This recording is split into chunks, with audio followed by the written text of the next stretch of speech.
లూకా సువార్త 24వ అధ్యాయము 50-51 వచనాలు. ఆయన బేతనియ వరకు వారిని తీసుకొని పోయి చేతులెత్తి వారిని ఆశీర్వదించెను. వారిని ఆశీర్వదించుచుండగా ఆయన వారిలో నుండి ప్రత్యేకింపబడి పరలోకమునకు ఆరోహణుడాయను. సమీపింపరాని తేజస్సులో ఆయన మాత్రమే వసించుచు అమరత్వము గలవారయున్న దివ్య లక్షణాలు కలిగినటువంటి దేవాది దేవునికి మహిమయు ఘనతయు కీర్తియు ప్రభావములు యుగ యుగములు ఆయనకే కలుగునుగాక. ఆమేన్. మన ప్రభువు అయినటువంటి యేసుక్రీస్తు వారి పరిశుద్ధమైనటువంటి నామములో మీ ఎల్లరకు కృపా సమాధానములు, మేఘమెక్కు భాగ్యము, మీ ఆత్మలకు రక్షణ, మనసులకు నెమ్మది, శరీరానికి స్వస్థత అనుగ్రహించి బలపరచి ప్రభు రాకకు అనంత జీవమునకు మిమ్మల్ని సిద్ధపరచును గాక. ఆమేన్. ప్రభునందు ప్రియులరా, ఈ బైబిలు దేవుడిచ్చినటువంటి అద్భుతమైన బహుమానం. ప్రపంచములో ఏ గ్రంథానికి ఈ పేరు వ్రాయబడలేదు. బైబిలు ఒక్క గ్రంథానికి మాత్రమే ఈ టైటిల్ ఉంది, పరిశుద్ధ గ్రంథం. ఈ బైబిల్లో 1189 అధ్యాయాలు ఇందులో ఉన్నవి. 66 గ్రంథాలు ఈ బైబిల్లో ఉన్నవి. జరిగిపోయిన కాలమును గూర్చి, జరుగుచూ ఉన్న కాలమును గూర్చి, జరగబోయే కాలమును గూర్చి చాలా వివరముగా తెలియచేసే గ్రంథము బైబిలు. ఈ బైబిల్లో ప్రధానమైన వ్యక్తి యేసుక్రీస్తే. ఈ బైబిల్ చదువుతున్నారు అంటే యేసు ప్రభుని గురించి మీరు చదువుకున్నారు. ఈ బైబిల్ వింటున్నారు అంటే యేసు ప్రభుని గురించి వింటున్నారు. అసలు యేసు ప్రభు ఎవరు? యేసు ప్రభుని గురించి చదివేది, వినేది అవసరమా? చాలా అవసరం.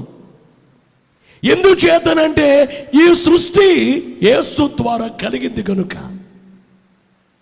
కలిగి ఉన్నదేదియు ఆయన లేకుండా కలుగలేదు. ఈ భూమి ఆకాశాలు యేసు నిర్మాణం చేశారు, సృష్టించారు. యేసు ప్రభు సృష్టికర్త. ఏలయనగా ఆకాశమందునవియు భూమి అందునవియు దృశ్యమైనవి కాని అదృశ్యమైనవి కాని, అవి సింహాసనములైనను ప్రభుత్వములైనను ప్రధానులైనను సర్వమును యేసు ద్వారా కలుగు చేయబడింది గనుక యేసును గూర్చి ఖచ్చితంగా నేర్చుకోవాలి. ఎవరైనా కానీ ప్రభుని గూర్చి చదవట్లేదు, నేర్చుకోవట్లేదంటే వాడు చేసేది పొరపాటు. మీ నాన్నగారు గూర్చి, మీ అమ్మగారు గూర్చి నీకు తెలియాలి. ఓవేళ మీ నాన్నగారు చనిపోతే మీ నాన్నగారు ఎలాగుండేవారో మీ పెద్దవాళ్ళని అడిగి కనుక్కుంటావు. ఎలా ఉండేవాడు మా నాన్న? మా నాన్న ఫోటో ఎక్కడైనా ఉందా? మా నాన్న ఫోటో నేను చూడాలి. ఎందుకయ్యా మీ నాన్న గురించి? ఎందుకంటే మా నాన్న కాబట్టి అంటావు. దేవుడు ఎవరో తెలుసుకునేటువంటి ఆశ నీకు ఉండాలి. యేసు ప్రభు ఎవరంటే సృష్టికర్త. అందుకనే యేసు వారు సిలువలో వేలాడే కాలములో సూర్యుడు అదృశ్యుడయ్యాడు. సృష్టికర్త కాబట్టి. యేసువారు చనిపోతే భూమి వణికింది, ఆయన సృష్టికర్త కాబట్టి. బండలు పగిలాయి, ఆయన సృష్టికర్త కాబట్టి. సృష్టిలో ఇట్లాంటి వింతలు జరిగాయంటే యేసునాథుడు సృష్టికర్త. యేసునాథుడు సృష్టికర్తే కాకుండా పాప విమోచకుడు. ఈ లోకములో ఎన్ని పుణ్యయాత్రలు చేసినా కానీ, ఎన్ని రకాల దాన ధర్మాలు చేసినా కానీ నీ పాపాలు పోవు. నీ పాపాన్ని తీసివేసేది, పాపము లేకుండా చేసేది ఏమిటంటే యేసు రక్తము. యేసు రక్తము ప్రతి పాపము నుండి మనలను పవిత్రుడుగా చేయును. పాప విమోచకుడు యేసు క్రీస్తు ప్రభువు గనుక యేసును గూర్చి నువ్వు తెలుసుకోవాలి. మూడోది ఏమిటంటే యేసునాథుడు మోక్షానికి మార్గం. యేసునాథుడు చెప్పారు, నేనే మార్గము, సత్యము, జీవం, నా ద్వారానే మోక్షం. యేసు నమ్మకపోతే మోక్షము లేదు. యేసునాథుడు మోక్షాధిపతి కనుక యేసును గురించి ఖచ్చితంగా తెలుసుకోవాలి. యేసునాథుడు ఈ లోకములో కన్యకా గర్భముగా జన్మించి 33.5 సంవత్సరాల కాలము జీవించి అనేక బోధలు చేసి అనేక కార్యాలు చేసి సిలువ వేయబడి చనిపోయి సమాధి చేయబడ్డారు. యేసునాథుడు అన్నారు, 3వ దినము లేస్తాను అన్నారు. నేను 3వ దినము లేస్తాను అని చెప్పిన ప్రకారంగానే 3వ దినము యేసు లేచారు. లేచిన తరువాత 40 దినముల వరకు అనేక మందికి కనిపించి ఒలీవల కొండపై శిష్యులు చూస్తుండగా పరమునకు ఆరోహణమయ్యారు. పరమునకు వెళ్ళిపోతూ యేసునాథుడు చేసినటువంటి కొన్ని పనులను గూర్చి మీకు చెప్పాలని భావిస్తున్నాను. మొదటి పని ఏమిటంటే చేతులెత్తి వారిని ఆశీర్వదించెను. దేవునికి ఇష్టమైంది ఏమిటంటే ఆశీర్వదించడం ఇష్టం. కొంతమంది శపిస్తూ ఉంటారు, కీడు కోరుతారు. కానీ దేవుడైతే ఆయనకి ఇష్టమైనది ఏమిటంటే మేలు చేయటం ఆయనకి ఇష్టం. ఆదికాండం 1వ అధ్యాయం 28వ వచనములో దేవుడు వారిని ఆశీర్వదించెను. ఎట్లనగా మీరు ఫలించి అభివృద్ధి పొంది విస్తరించి భూమిని నిండించి దానిని లోపరుచుకొనుడి. గమనించే మాట ఏమిటంటే దేవుడు నరులను ఆశీర్వదించినట్లుగా ఈ వచనములో మనం చూస్తున్నాం. అలాగే ఆదికాండము 9వ అధ్యాయము 1వ వచనములో మరియు దేవుడు నోబహును అతని కుమారులను ఆశీర్వదించి మీరు ఫలించి అభివృద్ధి పొంది దేవుడు ఏం చేస్తున్నారు? నోబహు కుమారులను ఆశీర్వదిస్తున్నారు, దీవిస్తున్నారు దేవుడు. అలాగే ఆదికాండం 12:2 వచనాన్ని కూడా నిన్ను గొప్ప జనముగా చేసి నిన్ను ఆశీర్వదించి దేవుడు అబ్రాహాముతో చెబుతున్నారు, అబ్రామా నిన్ను ఆశీర్వదించి నీ నామమును గొప్ప చేయుదును, నీవు ఆశీర్వాదంగా ఉందువు. నేను నిన్ను ఆశీర్వదించి నిన్ను ఆశీర్వాదంగా చేస్తా. ఆదికాండము 24వ అధ్యాయం 1వ వచనాన్ని చూస్తే అన్ని విషయములలోనూ యెహోవా అబ్రహామును ఆశీర్వదించెను. దేవుడట అబ్రహామును అన్ని విషయాల్లో ఆశీర్వదించారట.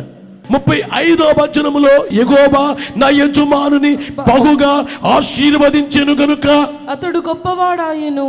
ఏం చేశారట? అబ్రహామును దేవుడు బహుగా ఆశీర్వదించారట. బహుగా ఆశీర్వదించినందున అతడు గొప్పవాడాయను. అందరు వినాలి, మీరు చాలా గొప్పవాళ్ళు అవ్వాలంటే దేవుడు మిమ్మును ఆశీర్వదించాలి. దేవుడు మిమ్మును ఆశీర్వదిస్తే మీరు గొప్పవాళ్ళు అవుతారు. అసలు ఆశీర్వదించాలంటే ఆశీర్వదించి ఆయన గూర్చి నీకు అర్థం అవ్వాలి.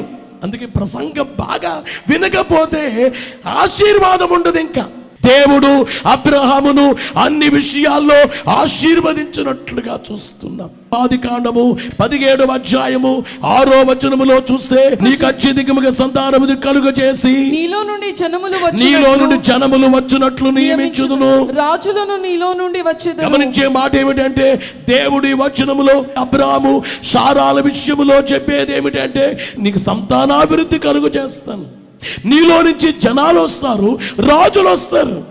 దేవుని ఆశీర్వాదం. అలాగే దేవుని యొక్క వాక్యములో ఆదికాండము 24:31 వచనములో లాబాను యెహోవా వలన ఆశీర్వదింపబడిన మేనమామింటికి వెళుతున్నాడు. మేనలుడు వెళ్ళగానే లాబానంటున్నాడు, అల్లుడు చూచంటున్నాడు, యెహోవా వలన ఆశీర్వదింపబడిన వాడా లోపలికి రమ్ము. నీవు బయట నిలబడేలా, బయట ఎందుకు నిలబడ్డావు? నీవెవరు అంటే యెహోవా వలన ఆశీర్వదించబడిన వ్యక్తివే నీవు. బలో యేసు మహారాజుకు. ఆదికాండము 25వ అధ్యాయము 11వ వచనములో చూస్తే అబ్రహాము మృతి పొందిన తరువాత దేవుడు అతని కుమారుడగు ఇస్సాకును ఆశీర్వదించెను. వినాలి, అబ్రాహాము చనిపోయాడు. అబ్రాహాము చనిపోయిన తరువాత అబ్రాహాము కుమారుడైనటువంటి ఇస్సాకును దేవుడు ఆశీర్వదిస్తున్నారు. మీ నాన్నగారిని ఆశీర్వదించాను చాలు అంటలేదు, నిన్ను ఆశీర్వదిస్తున్నాను. అలాగే మిమ్మల్ని దీవించే దేవుడు మీ పిల్లల్ని దీవించాలి, మీ పిల్లల్ని ఆశీర్వదించాలి. దేవా నాకును నా పిల్లలకును ఆశీర్వాదం. అసలు మనం మనకంటే ముందు పిల్లల కొరకు అడుగుతాం. మనం దేవా మా పిల్లల్ని దీవించండి, నేనేమైపోయినా కానీ పర్లేదు, నా పిల్లలు బాగుండాలి, వారిని దీవించండి. నేను కష్టపడినా పర్లేదు, చెమట కార్చిన ఎండలో పనిచేసినా పర్లేదు, పిల్లలు మాత్రము దీవించబడాలి. ఇస్సాకును దేవుడు ఆశీర్వదించినట్లుగా చూస్తాం. ఆదికాండము 30వ అధ్యాయము 27వ వచనములో చూస్తే అందుకు లాబాను అతనితో నీ కటాక్షము నా మీద ఉన్న ఎడల నా మాట వినుము. యాకోబు లాబానింట్లో ఉంటేనట నిన్ను బట్టి యెహోవా నన్ను ఆశీర్వదించేనని శకునము చూచి తెలుసుకుంటేనని చెప్పాను. గమనించాలి, యాకోబుని బట్టి లాబాను దీవించబడ్డాడట. అంటే ఆశీర్వదించబడిన వారు వాళ్ళెక్కడున్నా కానీ, ఆశీర్వదించబడిన వాళ్ళు ఏ ఇంట్లోకి వెళ్ళినా కానీ ఆ ఇల్లు ఆశీర్వదించబడుతుంది. బలో యేసు మహారాజుకు.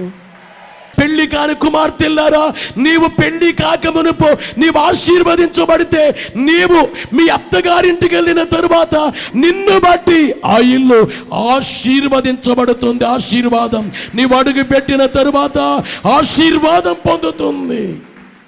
ఒకవేళ వాడు గుర్తించకపోయినా వారికి ఏదైనా యుగ ప్రాబ్లం ఉండొచ్చు, ఒప్పుకోవడానికి ఇష్టం కాకపోవచ్చు, కానీ నిన్ను బట్టి ఆ ఇల్లు ఆశీర్వదించబడేది ఖాయం. ఆదికాండము 39వ అధ్యాయము 5వ వచనములో చూస్తే అతడు తన ఇంటి మీదను తనకు కలిగినదంతటి మీదను అతని విచారణకర్తగా నియమించిన కాలం మొదలుకొని యెహోవా యోసేపు నిమిత్తము ఆ ఐగుప్తుని ఇంటిని ఆశీర్వదించెను. విన్నారా? ఒక ఐగుప్తుని ఇంట్లో ఉన్నాడు యోసేపు. ఆశీర్వదించబడినటువంటి యోసేపుని బట్టి ఆ ఇల్లు దీవించబడింది. ఈ వాక్యాన్ని వినేవారు మీరు దుబాయ్లోనో, కువైట్లోనో, అమెరికాలోనో, ఏ కంపెనీలోనో మీరు ఉద్యోగాలు చేస్తున్నారేమో, నీవు నిజంగా దేవుని చేత ఆశీర్వదించబడితే, నువ్వు ఫ్యాక్టరీలో జాబ్ చేస్తే నిన్ను బట్టి ఆ ఫ్యాక్టరీ ఇంకా ఆశీర్వదించబడుతుంది. బోలో యేసు మహారాజుకు. యోసేపు ఆశీర్వదించబడిన వాడు. ఈ రోజు నేను అడుగుతున్నాను, మీలో ఎంతమంది ఆశీర్వదించబడ్డారు చెప్పగలరా? దేవుడు నన్ను ఆశీర్వదించారు అంటే ఆశీర్వదించడానికి తగినట్లుగా నీవు ఉన్నావా? ఆయన చెప్పినట్లుగా నీవు వింటున్నావా? ఆయనకి లోబడ్డావా? దేవుడు నాకు 92వ సంవత్సరములు అన్నారు, నా కుమారుడా నేను నీకు చూపించుచున్న రాయలసీమ ప్రాంతమైన అనంతపురం జిల్లా వెళ్ళుము, నిన్ను నిలవబెట్టుకొని బలమైన సేవను జరిగిస్తాను, నిన్ను ఆశీర్వదిస్తాను, నీవు నా వైపు చూడు నాకు చివరిలో చెప్పిన మాట ఏమిటంటే, చాలా విషయాలు చెప్పి నీవు నా వైపు చూడు అన్నారు. అంటే ఇవన్నీ పొందాలంటే నా వైపు చూడాలి. నీవు నా వైపు చూడకపోతే నీకు ఆశీర్వాదం లేదు. మీలో ఎవరైనా కానీ ఆశీర్వదించబడాలి అంటే దేవుని వైపు చూడాలి. మీరు దావీదు సంకీర్తన 115వ సంకీర్తన 14వ వచనము నుండి, యెహోవా మిమ్మును మీ పిల్లలను వృద్ధి పొందించును. భూమి ఆకాశములను సృజించిన యెహోవా చేత మీరు ఆశీర్వదింపబడిన వారు. మిమ్మల్ని ఆశీర్వదించినటువంటి ఆయన ఎట్లాంటి వారు? మిమ్మల్ని మనుషులు ఆశీర్వదించవచ్చు. ఇప్పుడు మనం ఉన్నామండి, మనకంటే పెద్దోళ్ళు ఆశీర్వదిస్తారు, తల్లి ఆశీర్వదిస్తారు, తండ్రి ఆశీర్వదిస్తారు. అందుకని తల్లిదండ్రులు ఎప్పుడు కూడా పిల్లల్ని నువ్వు నాశనం అయిపోవాలి అని అనకూడదు. ఎప్పుడు నువ్వు సరి చేసుకో, నువ్వు దీవించబడాలి, నువ్వు దీవించబడతావు. నీ నోటి నుంచి ఆశీర్వాదమే రావాలి తప్ప శాపం రాకూడదు. ఒకవేళ నీవు ఆశీర్వదించినా కానీ అది రాకపోవచ్చు, నువ్వు మనిషివి కాబట్టి. గురువులైన వారు, విద్యార్థులైన వారు శిష్యుల్ని ఆశీర్వదించేది అది జరగకపోవచ్చు. భూమి ఆకాశాలు ఎవరైతే సృజించారో ఆయన చేత మీరు ఆశీర్వదింపబడిన వారు. యేసు మహారాజుకు ఆకాశమును యెహోవా వశము, భూమిని ఆయన నరులకు ఇచ్చి ఉన్నాడు. ఆకాశం ఆయన వశం, భూమిని నరులకు ఇచ్చారు. భూమి ఆకాశాలు కలుగజేసినటువంటి ఆయనే ఆశీర్వదించే. అందుకే ఒకవేళ నిన్ను దేవుడు గాక దీవిస్తే, ఆశీర్వదిస్తే, చాలా మంది అంటారు, అయ్యా మా ఇంటి పక్కోళ్ళు మా నాశనం కోరుతున్నారు, మాకు చేతబడి చేశారు, మాకు చెడుపు చేశారు, మమ్మల్ని చాలా బాధ పెడుతున్నారు, మేము చాలా చాలా నలిగిపోతున్నాం అనేవాళ్ళారా? నేను మీకు తెలియజేసే మాట ఏమిటంటే, దేవుడే కాక నిన్ను దీవిస్తే, నిన్ను ఆశీర్వదిస్తే, ఆ ఆశీర్వాదాన్ని ఆపటము ఎవరి తరము కాదు కాదు కాదు. దేవుడు నిన్ను దీవిస్తే, నీరో చక్రవర్తి అన్నాడు, ఈ ప్రపంచంలో క్రైస్తవుడు అని వాడు ఉండకూడదు అన్నాడు నీరో. కానీ నీరో చక్రవర్తి సూసైడ్ చేసుకుని చనిపోయాడు. ఆయన అనుకున్నాడు, ప్రపంచంలో క్రీస్తు నమ్మిన వాడు ఒక్కడు కూడా ఉండకూడదంటే, ఈ రోజున ప్రపంచ జనాభాలో ఎక్కువ మంది యేసును నమ్మిన వారే. సంఖ్యకు ఎక్కువ, సాగుటకు ఎక్కువ, వివరాలకు ఎక్కువ, రచనకు ఎక్కువ, రాజ్యాలకు ఎక్కువ, గమనమునకు ఎక్కువ, సంఖ్యకు ఎక్కువ, సాగుటకెక్కువ, వివరాలకెక్కువ. సంఖ్యలో ఎక్కువ, సాగటములో ఎక్కువ, వివరాల్లో ఎక్కువ, రచనకు ఎక్కువ, రాజ్యాలకెక్కువ. ఎంతమంది అయినా కానీ ఈవేళ కూడా కొంతమంది ఈ క్రైస్తవ సంఘాన్ని ఎలాగాపు చేయాలి, సువార్త ఎలాగాపు చేయాలి, దేవుని సేవకుల్ని ఎలాగ ఇబ్బంది పెట్టాలి, చర్చలు కట్టకుండా ఎంత ఆటంకపరచాలి, ఏమైనా కానీ దేవుడు జరిగించే పని జరగకుండా ఆగదు. అది జరిగించబడుతూనే ఉంటుంది, సాగిపోతూ ఉంటుంది. మా అమ్మగారు నేర్పించిన పాటలు, వాడ వెళ్ళిపోతుంది, ఈ వాడ సువార్త వాడ వెళ్ళిపోతుంది, ఈ వాడ ఆగదు. గాలి తుఫానులకు తేలిపోతీవాడా, గాలి తుఫానులకు తేలిపోతీవాడా, గాలిని కత్తించు గనుడే సూరజు, గాలిని కత్తించు గనుడే సూరజు, వాడ వెళ్ళిపోవచ్చున్నది, వాడ వెళ్ళిపోవచ్చున్నది. స్వార్థ అనేవాడ, రక్షణ అనబడే వాడ వెళ్ళిపోతుంది. కానీ ఎన్ని ఆటంకాలు! నీరో చక్రవర్తి, డొమిషియన్ చక్రవర్తి, రాజులు ఎంతమంది. అలాగే ఈ రోజున మన దేశంలో కూడా ఎవరైనా కానీ క్రీస్తును గూర్చిన స్వార్థ ఆపు చేయాలనుకుంటే ఆగనే ఆగదు, సాగుతూ వెళ్ళిపోతుంది, సాగుతూ. ఎందుకంటే ఆయన వెళ్ళిపోతూ ఆశీర్వదించి వెళ్ళారు. దీవించి శిష్యులను దేవలోకమేగినావు, దీవించి శిష్యులను దేవలోకమేగినావు రక్షకానా, వందనాలు శ్రీ రక్షకానా, వందనాలు. యేసు మహారాజుకో. ఇప్పుడు చెప్పండి, దేవుడు వెళుతూ వెళుతూ ఏం చేశారు చెప్పండి? మనం ఎప్పుడైనా కానీ పలానా వాళ్ళు మా ఇంటికి వచ్చి వెళతా పలాంది ఇచ్చారు అంటారు, లేదా మా నాన్నగారు నాకు అది ఇచ్చారంటారు, అది నా గుర్తు అంటారు. యేసునాథుడు వెళుతూ వెళుతూ ఇచ్చింది ఏమిటంటే, ఇదిగో మిమ్మల్ని ఆశీర్వదించి వెళుతున్నాను, మిమ్మల్ని దీవించి వెళుతున్నాను. దీవించి శిష్యులను దేవలోకం. ఈవేళ క్రైస్తవ సంఘానికి దేవుడిచ్చినటువంటి దీవెన ఉంది కనుక సంఘము పాడు కాదో, సంఘము నాశనము కాదో, దేవుడు దీవించారు. బోలో యేసు మహారాజుకు. దేవుడు మొదటిగా చేసిన పని ఆశీర్వదించారు.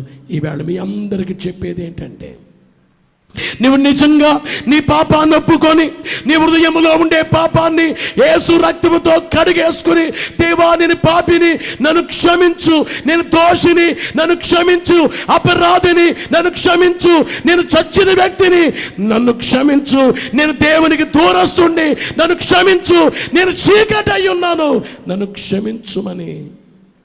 అందుకే 7 మెట్లు ధ్యానములో మొదటి మెట్టు దేవుని తలంచుకుని, రెండో మెట్లో పాపమును ఒప్పుకునే మెట్టు దేవా నన్ను క్షమించు అని హృదయపూర్వకంగా నీవు అడిగితే దేవుడు నిన్ను ఆశీర్వదిస్తారు. బోలో యేసు మహారాజుకు. ఆశీర్వాదించుట నీ శక్తి ఇష్టము, ఆశీర్వాదించుట నీ శక్తి ఇష్టము, ఆశీస్సు పొందుట నా శక్తి ఇష్టము, ఆశీస్సు పొందుట నా శక్తి ఇష్టము. యేసు ప్రభువా హిత బోధకుండా, యేసు ప్రభువా హిత బోధకుండా. బోలో యేసు మహారాజుకు. దేవుడు చేసిన కార్యం ఏమిటంటే ఆశీర్వదించారు. కాబట్టి ఆయనకి ఇష్టం ఏమిటంటే ఆశీర్వదించటం. దేవుని సేవకులు ఎప్పుడు కూడా సంఘాన్ని శపించకూడదు. దేవునికి ఆశీర్వాదం ఇష్టం, మనకు కూడా ఆశీర్వదించేదే ఇష్టం. నువ్వు శపిస్తున్నావంటే ఆయన దారిలో లేవు. గమనించే మాట, దేవునికి ఇష్టమైంది ఆశీర్వాదం. ఇక రెండవదిగా ఏమిటంటే, దేవుడు వారిని ఆశీర్వదించి, లూకా సువార్త 24:50-51 వచనాల్లో ఆశీర్వదించెను. వారిని ఆశీర్వదించుచుండగా ఆయన వారిలో నుండి ప్రత్యేకింపబడి పరలోకమునకు ఆరోహణుడాయను. గమనించే మాట ఏమిటంటే, ప్రత్యేకించబడ్డారు. వారి మధ్య ఉన్నారు ప్రభు, వారిని దీవిస్తున్నారు. కానీ వారిలో నుంచి ప్రత్యేకించబడి యేసు ఒక్కరే పరలోకానికి ఆరోహణమయ్యారు. బోలో యేసు మహారాజుకు. దేవునికి ఇష్టమైన కార్యం ఏమిటంటే వేరు చేయటం. ఆయనకి ఇష్టం. వేరు చేయడం అంటే భార్యాభర్తలు వేరు చేయడం కాదు, అన్నదమ్ములు కాదు. అబ్రాహాము కుటుంబములో నుంచి వేరు చేసినట్లుగా, అబ్రామా నీ కుటుంబంలో నుంచి నేను వేరు చేస్తున్నాను, నీ కుటుంబం నాకు తగినట్లుగా లేదు, నీవు నాకు తగినట్లుగా ఉన్నావు కాబట్టి నేను వేరు చేస్తున్నాను. లోతు నుంచి అబ్రాహాముని వేరు చేశారు, ఎలీషా నుండి ఏలియాను వేరు చేశారు, ఐగుప్తు దేశములో నుండి ఇశ్రాయేలీయులను వేరు చేశారు. ఇశ్రాయేలీయుల్లో అహరోను కుమారులను దేవుడు ప్రత్యేకపరిచారు. మోయాబులో నుంచి రూతును వేరు చేశారు. సువార్త నిమిత్తము ఆనాటి కాలంలో చేపలు పట్టేవారిని ప్రత్యేకపరిచారు. అలాగే పౌలు గారిని ప్రత్యేకపరిచారు. అలాగే బైబిల్ చెప్పేది ఏమిటంటే అవిశ్వాసుల నుంచి విశ్వాసుల్ని వేరు చేస్తారు. యేసునాథుడు వారిలో నుంచి ప్రత్యేకించబడ్డారు. రేపు యేసయ్య రాకడ వచ్చినప్పుడు 2 తిరగలు విసురుతారు. అందులో ఒకరేమో పైకి వెళ్ళిపోతారో, ఒకరు మిగిలిపోతారు. 2 మంచం మీద ఉన్నారో, ఒకరు మిగిలిపోయారో, ఒకరు వెళ్ళిపోయారు. పొలములో 2 పని చేస్తారు, ఒకడేమో పైకి వెళ్తారు, ఒకరు విడిచిపెట్టబడతారు. రేపొద్దుట యేసయ్య రాకడ వచ్చినప్పుడు నువ్వు వేరు చేయబడతావా? అట్లాంటి కెపాసిటీ నీకుందా? అసలు నువ్వు లోకము నుంచి వేరయ్యావా? పాపము నుంచి వేరయ్యావా? లోకస్తులతో కలిసి ఉన్న నీవు వేరయ్యావా? ఈవేళ లోకముతో సంఘము ఏకమైంది. యవనస్తులైన కుమారులారా, కుమార్తెలారా, నువ్వు యేసును నమ్ముకున్నావు, పరిశుద్ధుడైన దేవుని నమ్ము. కానీ నీకును నీ ఫ్రెండ్స్కి తేడా లేకుండా, నీ ఫ్రెండ్స్ ఎట్లా ఉన్నారు, నీవు అలాగే ఉన్నావు, నీవేం వేరైనట్లు. లోకముతో సంఘము ఏకమైపోయింది. ఈ రోజున నీ ప్రత్యేకత ఏంటి? నీకు సాక్ష్యం అంటుందా? నువ్వు ప్రత్యేకించబడినప్పుడే నువ్వు సాక్ష్యము చెప్పగలవు. దేవునికి ఆశీర్వదించారు. యేసునాథుడు వారి నుంచి ప్రత్యేకించబడ్డారు. శిష్యులందరూ గొప్పవారే, కానీ మేఘం ఎక్కవలసింది యేసునాథుడు ఎక్కాలి. తర్వాత మేఘం వీళ్ళందరూ ఆరోహణమవుతారు యేసు రాకడ కాలంలో. కానీ గమనించే ఈ అంశాన్ని బట్టి నిన్ను అడిగేది ఏమిటంటే, అసలు నువ్వు లోకం నుంచి వేరయ్యావా? రేపు యేసయ్య రాకడొచ్చిన కాలంలో ఈ లోకము నుంచి దేవుడు ఎవరైతే వేరుగా ఉన్నారో వాళ్ళందరినీ కూడా ఆకాశ మండలానికి ఆకర్షించుకుంటారు. ఆర్భాటముతో, ప్రధాన దూత శబ్దముతో, దేవుని బూరతో పరలోకము నుండి ప్రభు దిగి వచ్చినప్పుడు క్రీస్తునందుండి మృతులైన వారు మొదట లేతురు. ఆ మీదట సజీవులమై నిలిచియుండు మనము వారితో కూడా ఏకముగా ప్రభువును ఎదుర్కొనుటకు ఆకాశ మండలమునకు మేఘముల మీద కొనుపోబడదము. ఒకటి, యేసునాథుడు ఆశీర్వదించారు. రెండోది, వేరు చేయబడ్డారు, ప్రత్యేకించబడ్డారు. మూడోది, ఆరోహణమయ్యారు. మనందరము ఆశీర్వదించాలి, లోకాన్ని దీవించాలి. లోకములో ఉన్నవారు మార్పు చెంది దీవించబడేటట్లు ప్రార్థన చేయాలి. ఈ వాక్యాలు మీలో పదిలం చేసుకోండి. యేసైతే సిలువేయబడ్డారు, చనిపోయారు, తిరిగి లేచారు, పరమనకు వెళ్ళారు. యేసు రాబోతున్నారు. ఆ రాకడకు సిద్ధపడి మేఘమెక్కు భాగ్యం దేవుడు మెండుగా మనకెల్లరకు దయచేయునుగాక.